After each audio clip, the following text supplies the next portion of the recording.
And there are so many theories about this. We are bombarded with this. We see people talking about the Freemason order, the Illuminati, the international bankers, the Zionists, alien consciousness. Even some groups are coming up, satanic type groups, New Age type religions. All of these coming up, and what we find in most cases is that all of these groups are worshiping a force. If you go to the highest level of these groups, you see they are doing a type of worship. It is not to God. It is not the God of Moses or Jesus or Muhammad, peace be upon them. It is another force. And they are worshiping this force. They are seeking and taking strength out of this force. And nobody can say exactly what it is, but Muslims have the bottom line. And Allah has told us, قُلْ جَاءَ الْحَقُّ وَزَهَقَ الْبَاطِلِ إِنَّ الْبَاطِلَ كَانَ زَهُوقًا. The truth has come, and falsehood will vanish, because surely falsehood is a perishing, vanishing thing. The Prophet, peace be upon him, said, there would come in the end of time great liars, kadhabun, dajjalun, to the point where they are false Christs, claiming to be false prophets, would lead you astray. And they will come to you with a type of speech that you nor your parents have ever heard of before. Beware of them. Beware that they take you astray. Beware that they put you into a fitna, a trial, and a temptation. And so the Prophet, peace and blessings be upon him, did not speak from himself. And we are witnessing today, with the advent of the new technology, that human beings have the ability to send information throughout the planet simultaneously.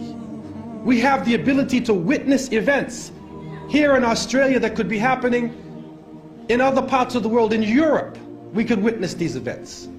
But at the same time, we can be confused simultaneously.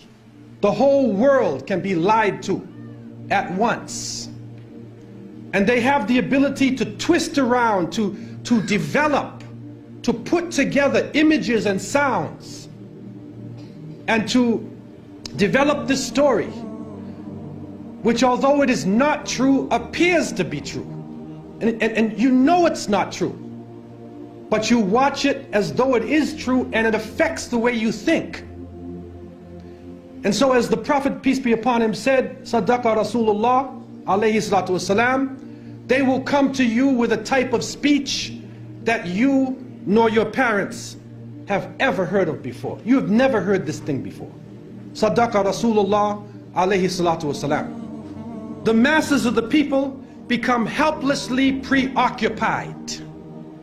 Their lives are now bombarded with a series of cultural events.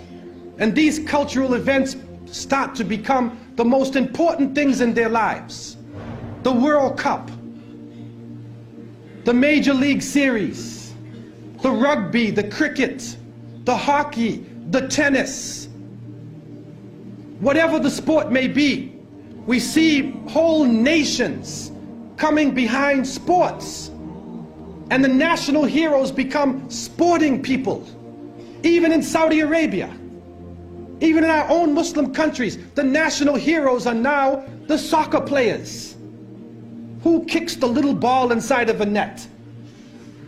He becomes the hero of the nation when people are dying on the ground.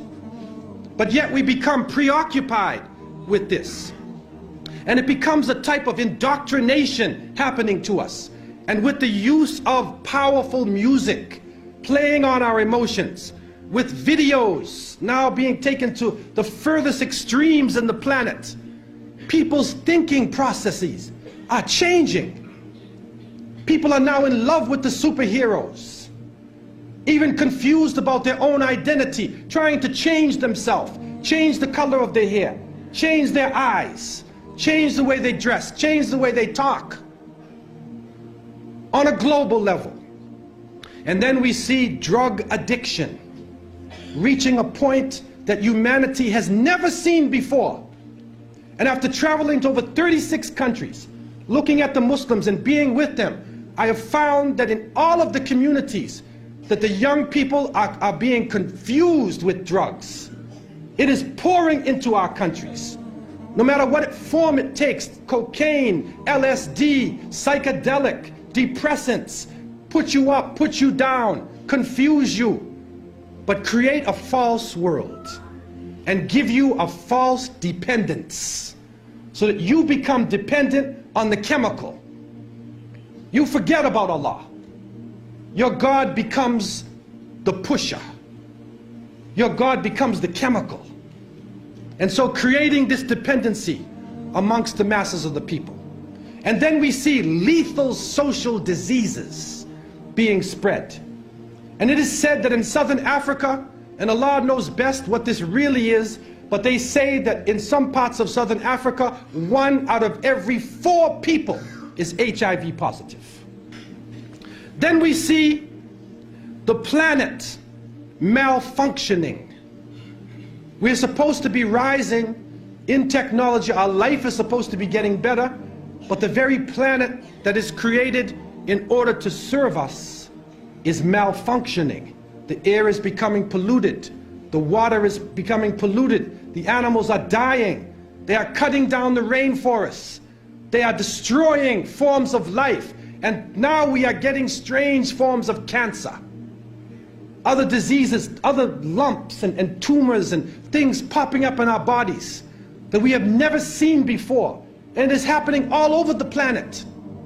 The world changes. Those who are connected to the electronic technology are put into a state of fear. And images are being placed in front of their eyes, as the images were before. And these images are connected to the geopolitical situation. Don't be fooled.